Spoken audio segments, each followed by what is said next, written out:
Good evening. After a two-day manhunt, 2 sleepless nights, law enforcement have apprehended Vance Bolter. That's 48 hours that law enforcement involved in a complex and dangerous manhunt. Tim Walz. I don't know who thought he was a good idea. He was like a second iteration of Tim Kaine, but even worse. He turned out to be a path. Picture this. Tim Walz is out here thinking he's playing 4D chess. Slow moves, quiet strategy, calculated image. Then Lindy Lee shows up, not as another player, but as someone who flips the entire board mid-game, pockets the queen, tosses the pawns in the air, and starts sipping tea while juggling the chaos. This stopped being a political arena the moment Lindy entered. It became a live-action roast, a plot twist that even Succession writers would have scrapped for being too dramatic. For years, Walz operated like a man with secrets buried under layers of calm press conferences and cardigan diplomacy. But Lindy didn't come to speculate. She brought the flashlight, the blueprints, and a bucket of popcorn. If you thought Walz's reputation was locked away tight, think again. This is exposure with style, and she's just getting started. These are women's decisions to make about their healthcare decisions and the physicians who know best when they need to do this. I use this line on this, just mind your own business on this. Things worked best when Roe versus Wade was in place. When we do a restoration of Roe, that works best. That doesn't preclude us. He was trafficking in lies and conspiracies. He said that he never supported a national abortion ban. We have in writing a screenshot from his website wherein he supported a national abortion ban. So he was just lying with him. If you're enjoying this, do us a solid, subscribe. It helps keep the signal loud. Now let's talk about the image. Tim Walz, the political embodiment of Midwestern comfort food. Bland, familiar, inoffensive. He wasn't meant to stir emotions, he was meant to calm the room. The human version of mashed potatoes with no seasoning. Dependable. Predictable. That was the pitch. But then Lindy Lee walked in and didn't just critique the dish, she threw it out the window, sarcastically asked if it ever had flavor, and pointed out it expired 2 years ago. Walz's polished persona cracked fast under the weight of wit. What used to be seen as safe now reads as stale, and the more Lindy poked, the more the image began to rot in public view. The casserole is cold. The trust is gone. And the illusion, slipping fast. Who could possibly think it would be a good idea to lie about being in Tiananmen Square when you were in Nebraska? I mean, come on, it's just so beyond the pale. And now he's thinking about running for president. Didn't he get the memo that the American people do not want a second coming of Kamala Harris and Tim Walz? And Kamala is in California considering a run for governor. We do not want any more DEI woke, any of that. We just don't. We're done with the woke and trans. Walz has sold himself as the calm, steady hand, Minnesota's dad-in-chief. You know the type. Warm smile, calm tone, always ready with a reassuring phrase and a down-home anecdote. But Lindy Lee didn't buy the act. She called out the illusion for what it is, political theater with a peaceful soundtrack playing over dumpster fire. Underneath that slow-speaking, steady persona is a track record riddled with contradictions, reversals, and reactionary pivots. He's the kind of leader who pats you on the shoulder and says, everything's fine, as your garage is on fire, your internet's down, and a raccoon is riding a lawnmower through your living room. Folksy on the surface, chaotic underneath, and Lindy just tore off the calm mask and let the smoke billow out. What were they telling your mom? And how soon was it? After the election? Like, a when week was or two. it? When it wasn't at that point, I was just asking questions. Like, it wasn't even. I was like, what happened to the $2.5 billion we raised? Why did we spend it on Beyonce? Why did we spend 2.5? Why did we spend millions of dollars on Oprah? Like legitimate questions that needed to be answered. But the amount of hate I got for that was just overwhelming. And the final straw, the moment that I knew that I needed to leave was actually around Christmas Eve. Understanding the roast requires understanding the costume. Walz didn't just fall into this identity, he assembled it. Piece by piece. A teacher turned politician. A neighborly Midwestern everyman. A National Guard dad joke generator who also reads security briefings. It sounds good. It looks better on paper. But Lindy Lee came along and did what no one else had, she rattled the entire shelf. What looked like solid oak was actually cheap particle board. What felt sturdy wobbled the moment you put any weight on it. The screws don't match, and somehow, you paid twice what it was worth. That's the brand. Lindy wasn't just critiquing, it was demolition with a punchline. And now everyone's rereading the instructions and wondering if they bought a knockoff. And then the biggest tell of the evening was when he told the moderators, well, I thought the rules stipulated, or something to the effect of the rules were saying that you weren't going to fact check. And you talked about own goals. That was an own goal. That said everything. But so he was Lindy, counting on the fact that no one was going to push back. are you frustrated then that Walz didn't make the argument that you're making to me right now? I think he did a really good job tonight. And we had a live focus group. Lindy Lee took one look at Walz's pandemic policies and said, "This isn't pragmatism, this is coin flipping with a press conference. Close the schools. Open the schools. Lockdown. Lift it. Lock it again. Smile. Shrug. Repeat." What Walz called pragmatic decision-making, Lindy reframed as indecisive chaos dressed up in calm language. And when it came to crime, he tried to walk two opposite paths at once, advocating for reform while reassuring law and order types, which left him doing a political split that would snap most spines. You can't dance on two boats without falling in, and Lindy made sure everyone saw the splash. She didn't just call out the contradictions, she turned them into punchlines.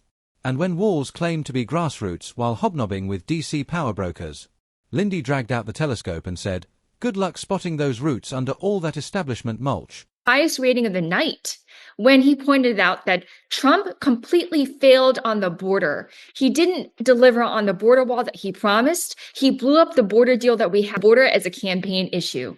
So he scored really highly also when he mentioned Matthew 25 and how his faith guides and inspires his empathy for people, a quality that Trump and Vance so abundantly lack. Walz's brand, quiet, capable, compassionate, was supposed to be his strength. But Lindy stripped away the Polish and showed us the assembly line underneath. That soft-spoken, cardigan-clad persona, turns out it feels less like authenticity and more like a marketing campaign focus-tested on suburban wine moms. Think indie band you loved for being real, only to learn they were invented by executives in a conference room with a whiteboard titled Relatable Vibes. Now, as Walz steps into the national spotlight as Harris's VP pick, the scrutiny isn't just increased, it's radioactive. What passed as quirky in Minnesota now feels manufactured under a microscope. And Lindy, she's holding that microscope in one hand, a blowtorch in the other. It doesn't increase us from making sure that once that child's born, like in Minnesota, they get meals, they get early childhood education, they get health care. So the hiding behind we're going to do all these other things when you're not proposing them in your budget, Kamala Harris is proposing them. She's proposing all those things to make life easier. Here's the real twist. This was never just about Walz. Lindy Lee's takedown struck a nerve because it exposed more than one man. It exposed a system built on branding over integrity. A political industry where the costume matters more than the core. Walz is just the current poster boy for the mirage. And Lindy, she's the narrator who refuses to let the audience get fooled by stage lights and carefully memorized talking points.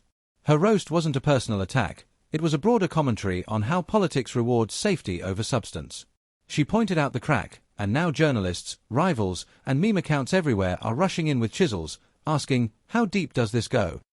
The answer, deep enough to threaten the whole structure. Feedback. I want to take you back to the very first answer that he gave. Let's just remind ourselves, he sort of stumbled through. Right now, the crisis in the Middle East is, front and center of the global news agenda. And we would expect maybe that someone who was running to be the vice president would have more confidence. Let's remind ourselves of what happened.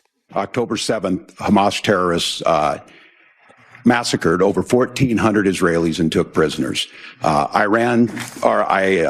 Israel's ability to be able to defend itself is absolutely fundamental. Getting its hostages back, fundamental, and ending the humanitarian crisis in Gaza. Walz's comms team is trapped. Do they pretend nothing's happening and pray the fire dies down? Or do they respond and pour gasoline on the flames? Spoiler, neither works. Because this isn't a controversy. It's a vibe shift. A narrative collapse. A slow-moving branding implosion. And Lindy didn't just light the match, she turned it into a bonfire with community marshmallows. First comes the classic political defense, it's out of context. But when there's this much context, that line just sounds like denial in surround sound. And the media? Split down the middle. Some cling to the lovable uncle who brings hot dish to the potluck myth. But others smell blood. And political blood doesn't get mopped up, it gets broadcast, clipped, and reshared with ominous music and a countdown clock. think happened when he gave that answer, Lindy? Well, as I mentioned before, J.D. Vance went to Yale Law School. He is seasoned, and I said this in the previous interview. This is what he does. He's slick and he's sharp, but Walz is a fundamentally good guy. And our focus group of battleground voters, mind you, understand that. They perceive that this is a down-to-earth guy, salt-to-the-earth guy who wants the best for the American people versus Vance, who is backed by Peter Thiel and was a venture capitalist and is working for his billionaire crony. Walz is used to state-level politics, where being mildly competent can get you re-elected, and smiling during awkward town halls is considered charisma. But on the national stage, that doesn't fly. You're no longer a regional manager, you're auditioning for CEO, and every stutter, contradiction, and awkward laugh is magnified. Here, even your shoelaces get fact-checked. And Lindy made sure the spotlight was brutal. Suddenly, that steady leadership narrative looks like a heavily edited highlight reel. The fishing jokes, the casual charm, it's all being reinterpreted as lines from a script. And in a political moment this volatile, authenticity isn't just preferred, it's demanded. Walz looks less like the man of the people and more like the man of the prompt.